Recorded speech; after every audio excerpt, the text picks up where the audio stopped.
안녕하세요. 저는 이제 50대 중반 여자입니다. 어렸을 적부터 집이 가난해서 저는 학교도 못 다니고 남의 집에서 식모살이를 했어요. 그래도 주인집 사모님이 저를 잘 챙겨주셔서 맛있는 것도 많이 먹고 안 입는 옷들을 챙겨주시기도 하셔서 좋았습니다. 다른 식구분들도 저를 굉장히 잘 챙겨주셨고요. 특히 그 집에는 두 남매가 있었는데 첫째가 따님이고 둘째가 아드님이셨어요. 아드님은 종종 저를 괴롭히기도 하셨는데 그때마다 따님이 자신의 동생을 혼내며 저를 데리고 방으로 들어가 그때 귀했던 과자들을 저에게 몰래 쥐어주곤 하셨죠.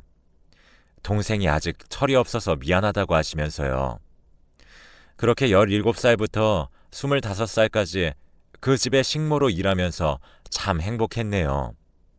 그러다가 집에 어머니가 쓰러지셨다는 소식을 듣고 고향집으로 돌아가야만 했어요. 그때 사모님이 병원비에 보태라며 돈도 쥐어주시고 매번 틱틱거리기만 하던 아드님이 꼭 가야 하는 거냐며 그동안 고마웠다고 다정하게 말해줬죠. 저랑 동갑이었는데 처음으로 철든 모습을 본 것 같았어요. 주인집 식구분들이랑 인사를 하고 고향으로 내려와 1년을 어머니 병간호하고 공장으로 일도 하고 눈코 뜰 새 없이 바빴습니다. 어머니 병실에 간이 침대에 누워 쪽잠을 자고 아침이면 공장에 일하러 가고 1년을 그렇게 열심히 살다 보니 다행스럽게도 어머니의 몸이 점점 나아지셔서 병원 안을 산책하기도 하고 곧 퇴원도 앞둔 상태였죠. 그러다 병원에서 뜻밖의 사람을 만났는데 바로 제가 식모로 일하던 주인 댁의 아드님이었어요. 워낙 똑똑한 사람이었던지라 대학을 조기 졸업하고 의학 전문 대학원에 와서 의사가 되려고 한다고 하더라고요. 거기다 제 어머니가 입원하신 병원에서 지금은 실습 중이라고 했어요.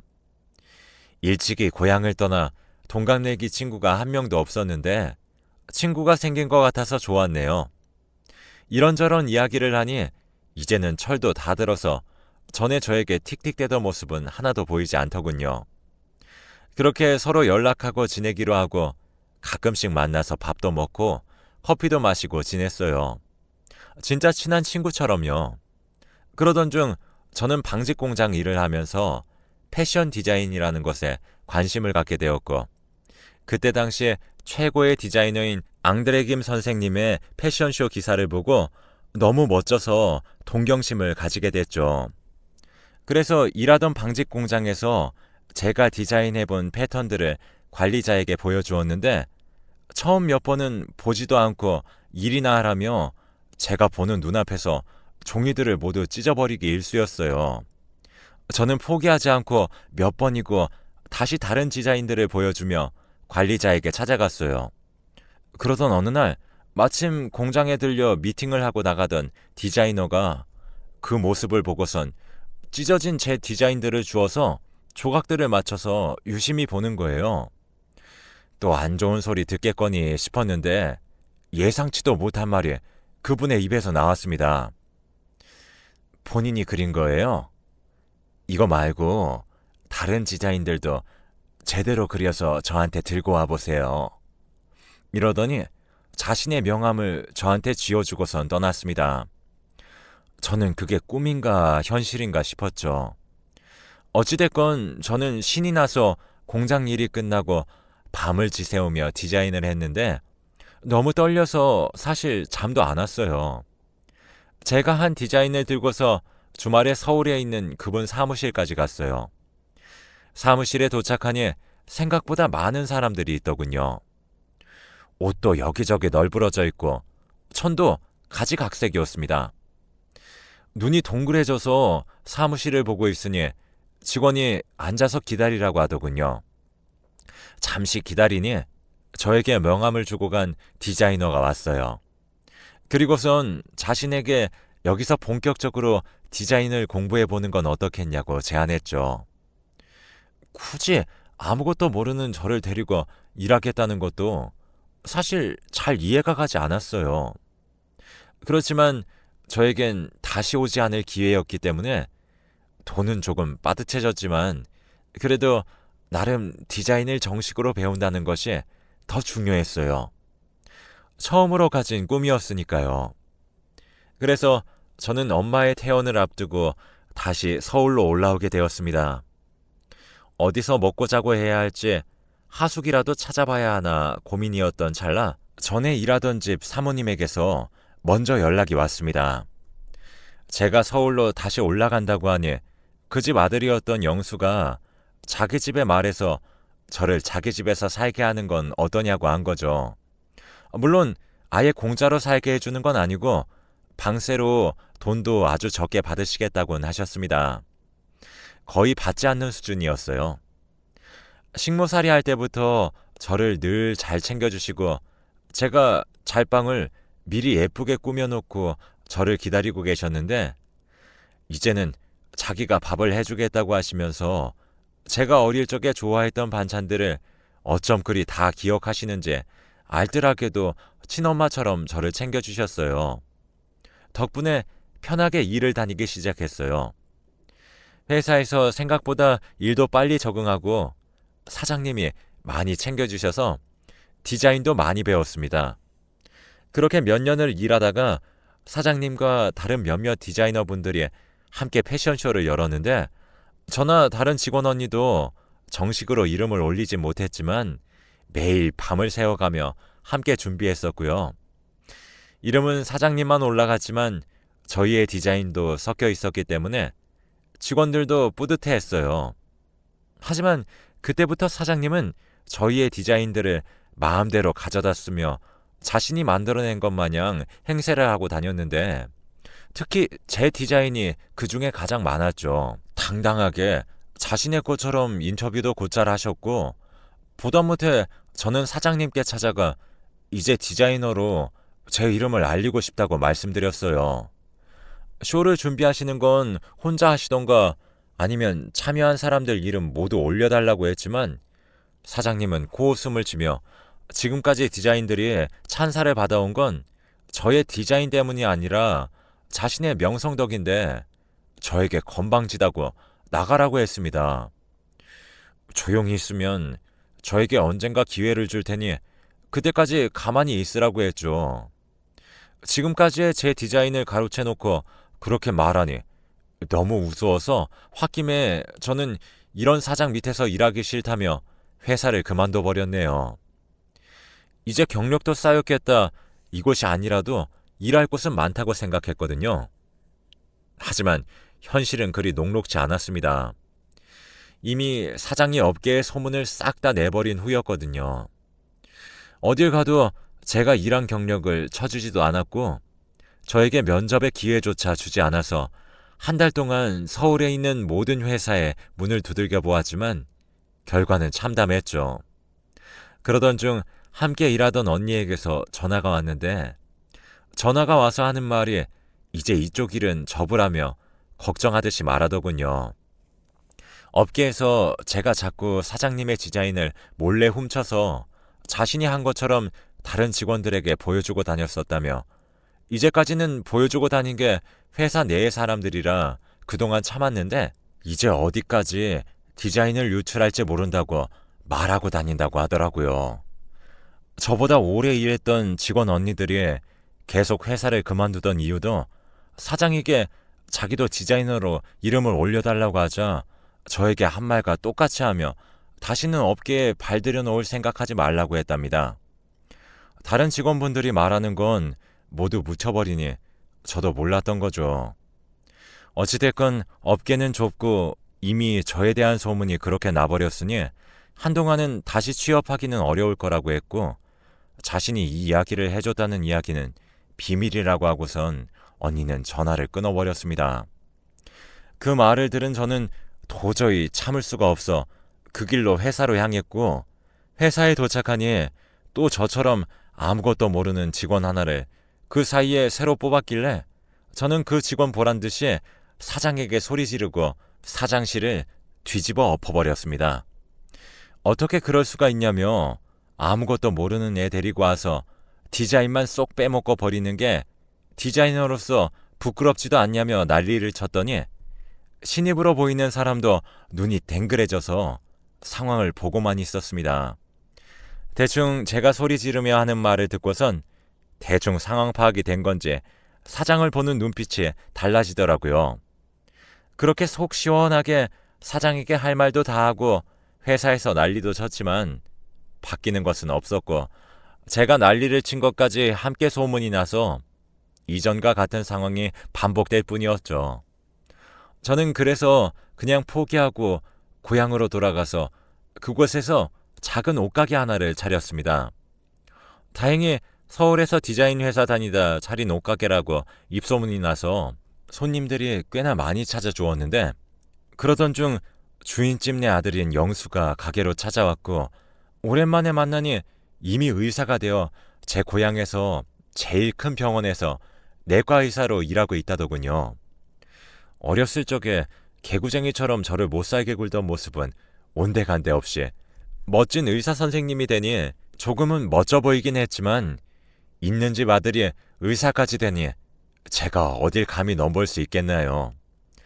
그냥 친구처럼 지내면서 자주 만나서 밥도 먹고 술도 먹고, 그 친구가 쉬는 날에는 거의 빼먹지도 않고 만났어요. 저도 이곳에는 제대로 된 친구도 없으니 서로에게 의지하게 될 뿐더러, 거기다 엄마도 1년에 2번은 꼭 검사를 위해서 병원에 가야 했는데, 갈 때마다 영수가 저희 엄마를 그렇게 신경 써주더라고요. 그럴수록 저는 영수에게 마음이 갔는데, 차마 티는 못 내고 있었지만 엄마는 이제 저도 자리도 잡았고 나이도 찼으니 결혼을 해야 하지 않겠냐며 저보고 선을 보라고 하셨죠. 물론 엄마도 저와 영수를 보고선 뭐가 있냐 넌지시 물어보곤 하셨지만 차마 마음이 있는 것도 말을 못했습니다. 그러니 엄마는 얼른 결혼이나 하라며 막무가내로 선을 잡으셨죠.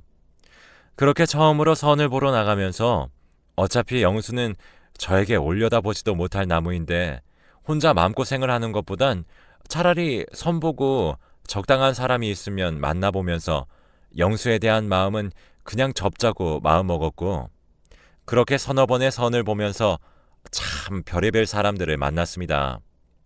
건실하게 생겨서는 저보고 대놓고 서울에서 일하다 왔으면 이리저리 순결하지 않은 거 아니냐며 저를 아주 질이 떨어지는 여자 취급을 하면서도 그래도 자신 정도면 데리고 살아줄 수 있다는 듯이 이야기를 하는 거였죠. 말을 듣고 있자니 저도 점점 기분이 나빠져서 자리를 박차고 일어날까 하던 찰나에 누군가 저를 일으켜 세웠습니다. 바로 영수였죠.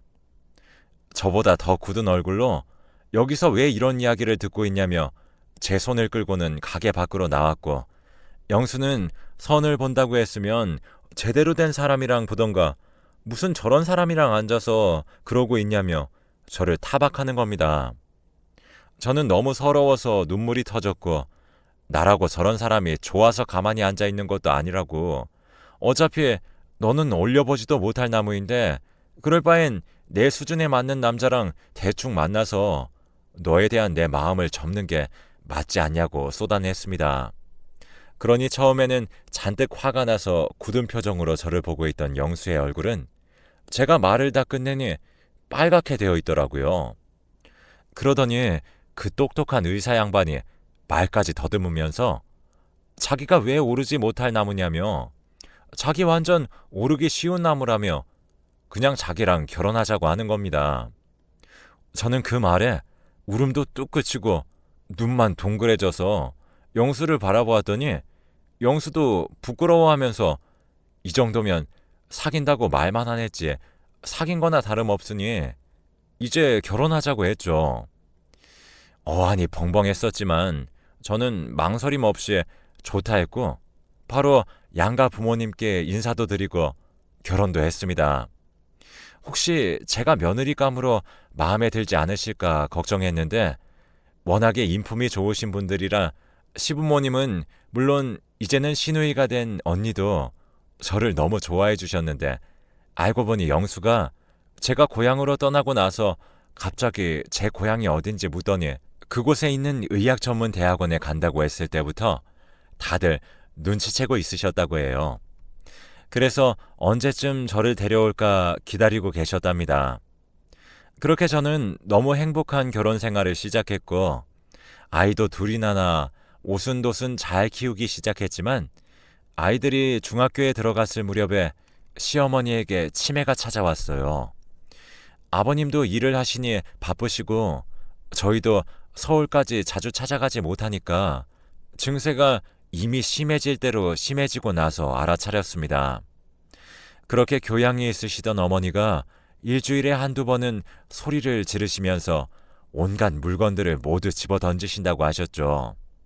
아버님은 저희에게 알아서 할 테니 신경을 쓰지 말라고 하셨지만 어머님에게 입은 은혜가 얼마인데 가만히 있을 수는 없었고, 그래서 저희가 서울로 올라가서 어머님을 보살펴드리면 어떨까 남편에게 말하니, 제가 먼저 그렇게 말해주니 너무 고맙다고 하며 남편은 서울로 취직할 병원을 알아봤죠.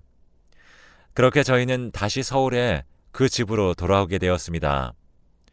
저를 너무 예뻐하셨던 어머니라 평소에는 그저 어린아이처럼 저에게 언니 언니 하면서 저를 졸졸 쫓아다니다가도 한 번씩 정신이 돌아오셨는데, 그때마다 집안이 떠나가라, 자기를 죽여달라며 이렇게 살고 싶지 않다고 물건을 집어던지시고선 마지막엔 꼭 제 손을 붙잡고 여기서 이런 걸 보이며 살고 싶지 않으니 요양원이나 보내달라고 하셨어요.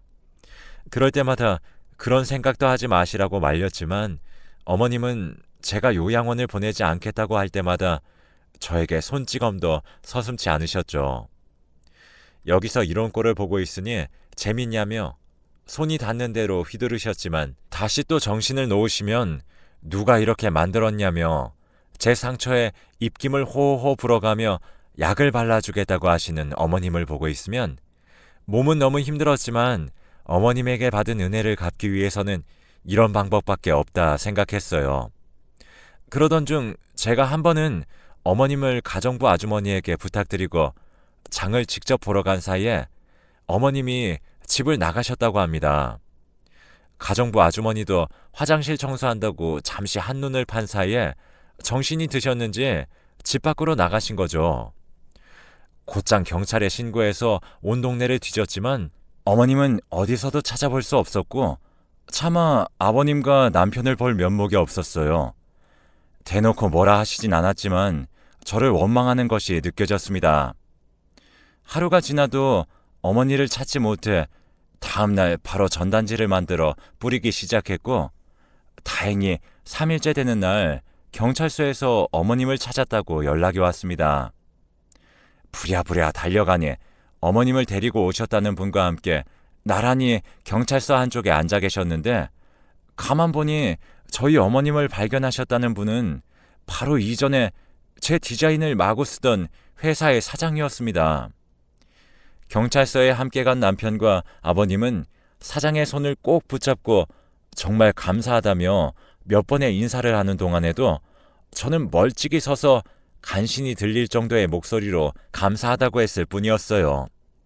그런 저를 보고 이상하다 생각한 남편은 어머님을 찾아서 경찰서까지 데려다 주신 분인데 왜 그렇게 표정이 떨떠름하냐며 물어봤고, 저는 나중에 말해준다고 하고선 얼른 어머님을 집으로 모셔와 씻겨드렸습니다.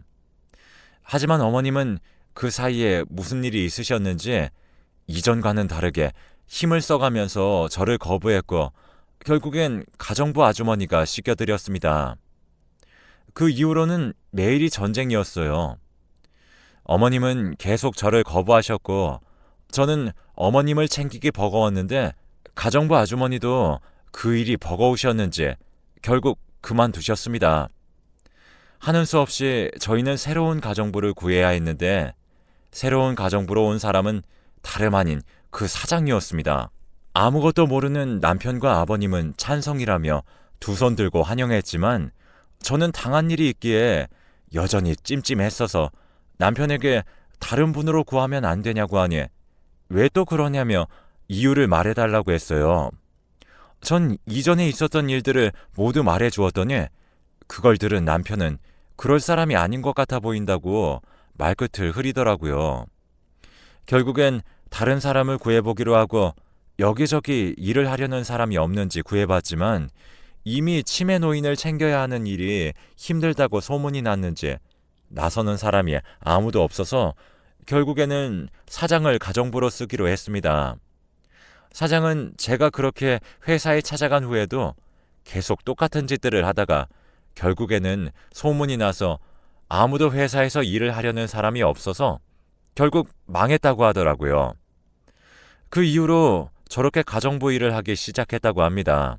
어머님도 사장을 좋아하셔서 다시 일하는 게 수월해졌고 이제는 점점 제정신으로 돌아오시는 일도 드물어졌습니다. 사장에게도 그때 그 일을 미안했다고 사과도 받았습니다. 사과도 받았고 어머님에게 너무 잘해주어서 사장과의 사이도 좋아지는 듯 했지만 그것도 다 거짓말이었어요. 매일 저에게 방에서 쉬라고 하는 동안에 저는 집에서 점점 집안일도 거의 하지 않고 모두 가정부에게 시켰죠. 유일하게 하던 어머님을 돌보는 것마저 이제 어머님이 저를 거부했으니까요. 그러다 우연히 화장실 앞을 지나가다가 안에서 말소리가 들려 멈춰 무슨 이야기인지 들어보니 정말 가관이더군요. 제가 일부러 어머님을 버린 거라며 제가 이 집을 차지하려고 일부러 어머님을 집 밖으로 내쫓으려 한다고 말하는 겁니다. 어머님은 그 말에 맞다고 맞장구를 쳤고 제가 아주 못된 사람이라며 자기가 나갔을 때 찾으러 오지도 않았다며 동조하고 계셨어요. 처음 집에 다시 돌아오셨을 때는 제가 바로 찾으러 오지 않아 제가 미워서 조금 심술을 부렸을 뿐인데 그 이후 가정부로 들어온 사장이 계속 제가 일부러 그런 것이라며 어머니를 세뇌시킨 거죠. 그러니 날이 갈수록 어머니는 저를 싫어하게 된 겁니다. 그걸 들은 저는 사장이 착하게 변했을 거라고 착각한 제 잘못이라고 생각했지만 가만히 두고 보진 않았죠. 바로 아버님에게 알리고 사장을 잘라버렸습니다. 다시는 얼씬도 하지 말라고 소금까지 뿌려서요. 어머님은 저를 계속 거부하셨지만 저는 노력하다 보면 마음이 돌아오실 거라 믿으며 지극정성으로 돌봤지만 이미 그 사장의 세뇌에 넘어가 버린 후라 제 말을 들으려고도 하지 않았습니다. 제 몸에는 갈수록 상처가 생겨났어요. 하지만 문제는 이뿐만이 아니었습니다. 점점 피곤한 것이 회복되지도 않고 얼굴색이 노랗게 되기도 하고 배가 점점 아파왔죠. 남편이 일하는 병원에 가서 검사를 받아보니 제가 간암이라고 하더군요. 이제 길면 4개월이라 마음의 준비를 해야 한다고 했고 치료를 받으면 1년까지도 살 수 있다고 하더군요. 그렇게 집안에 아픈 사람이 둘이나 되면 어머님은 누가 제대로 챙기겠어요?